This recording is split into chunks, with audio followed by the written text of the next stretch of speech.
کبھی سوچا ہے کہ ہمارے دن کے کام ہماری رات کے خوابوں سے کیسے جڑے ہوتے ہیں؟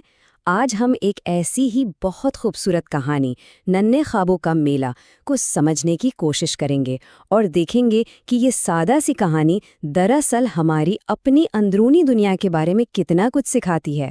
تو کہانی شروع ہوتی ہے ایک بہت ہی معصوم سی خواہش سے، ایک ایسی خواہش جو شاید ہم سب کے دل میں کبھی نہ کبھی آتی ہے۔ کاش میرے خواب بھی خوشگوار اور جیتے جاگتے ہوں۔ یہ آواز ہے کہانی کی مرکزی کردار علیہ کی، اور یہی ایک جملہ پوری کہانی کی بنیاد ہے۔ تو پہلا حصہ ہے ایک بچی اور اس کی ایک خواہش۔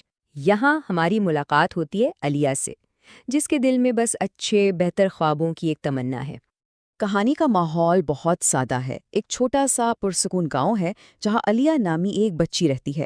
مسئلہ بس یہ ہے کہ وہ اپنے بے رنگ اور ادھورے خوابوں سے کچھ خاص خوش نہیں ہے، اور یہی چھوٹی سی بات آگے چل کر ایک بہت بڑے جادوئی واقعے کی وجہ بنتی ہے۔ اچھا جی، تو اب آتا ہے دوسرا حصہ، خوابوں کا جادوئی میلہ۔ یہاں سے کہانی ایک ایسا حیرت انگیز موڑ لیتی ہے جو علیہ کی دنیا کو ہمیشہ کے لیے بدل دیتا ہے۔ ذرا سوچئے، آدھی رات کا وقت ہے، گہری خاموشی، اور علیہ کی آنکھ کھلتی ہے تو کیا دیکھتی ہے؟ اس کے اپنے کمرے میں ایک ننھا سا جگمگاتا ہوا میلہ لگا ہوا ہے۔ یہ وہ لمحہ ہے جہاں حقیقت اور جادو ایک ہو جاتے ہیں۔ اور یہ کوئی عام میلہ بالکل نہیں تھا۔ ارے یہاں تو خود خواب کھیل رہے تھے۔ ایک خواب تھا جو گھوڑے کی طرح سر پر دوڑ رہا تھا، دوسرا رنگین غباروں کے ساتھ آسمان میں اڑ رہا تھا، اور کچھ خواب تو ننھے ننھے پھولوں کی طرح کھل رہے تھے۔ یہ سب کچھ اصل میں علیہ کے اپنے دل کی خوشیوں کا ایک منظر تھا۔ اور پھر ایک بہت نرم سی آواز گونجتی ہے جو اس جادو کا سب سے بڑا راز بتا دیتی ہے۔ وہ آواز کہتی ہے کہ یہ میلہ کہیں باہر سے نہیں آیا، بلکہ یہ تو خود علیہ کے اپنے دل کی نرمی اور خوشی کا نشان ہے۔ تو اب آتے ہیں تیسرے حصے پر، خوشگوار خوابوں کا راز۔ اب وقت آ گیا ہے یہ جاننے کا کہ آخر اس جادو کے پیچھے کی اصل وجہ کیا تھی۔ علیہ بھی وہی سوال پوچھتی ہے جو ہم سب کے ذہن میں گھوم رہا ہے، آخر یہ خواب میلہ آیا کیوں؟ اور اسی سوال سے کہانی جادو سے نکل کر حقیقت کی طرف سفر شروع کرتی ہے۔ اور جواب بہت ہی سادہ لیکن بہت گہرا ہے۔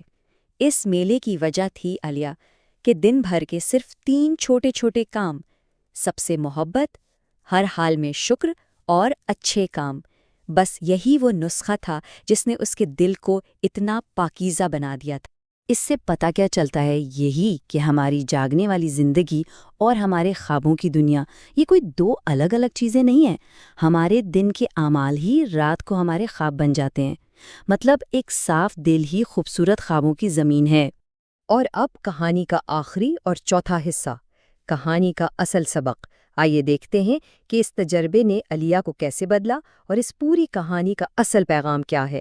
تو جیسے ہی علیہ کو یہ راز پتہ چلتا ہے، اسے احساس ہوتا ہے کہ بھئی اچھے خوابوں کی چابی تو خود اسی کے پاس ہے، اور وہ فوراً یہ عہد کرتی ہے کہ اب سے وہ اپنا ہر دن شکر اور اچھے کاموں کے ساتھ گزارے گی۔ اور یہ صرف ایک وعدہ نہیں بلکہ اس کی زندگی کا ایک نیا اصول بن جاتا ہے۔ اور جب علیہ یہ ساری بات اپنی ماں کو بتاتی ہے نا، تو اس کی ماں کی باتیں اس جادوئی تجربے کو ایک سچائی میں بدل دیتی ہیں۔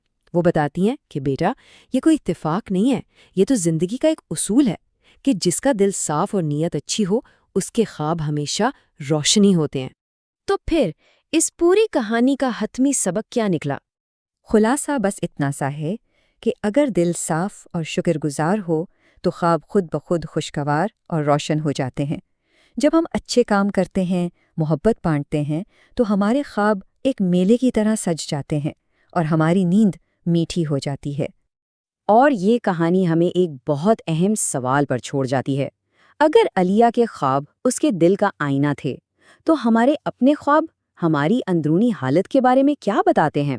یہ ایک ایسی سوچ ہے جس پر ہم سب کو غور کرنا چاہیے۔ اگر آپ کو میری ویڈیو پسند آئی ہے تو پلیز میرے چینل کو سبسکرائب کریں اور ویڈیو کو لائک کریں اور دبانے نہ بھولیں۔ شکریہ۔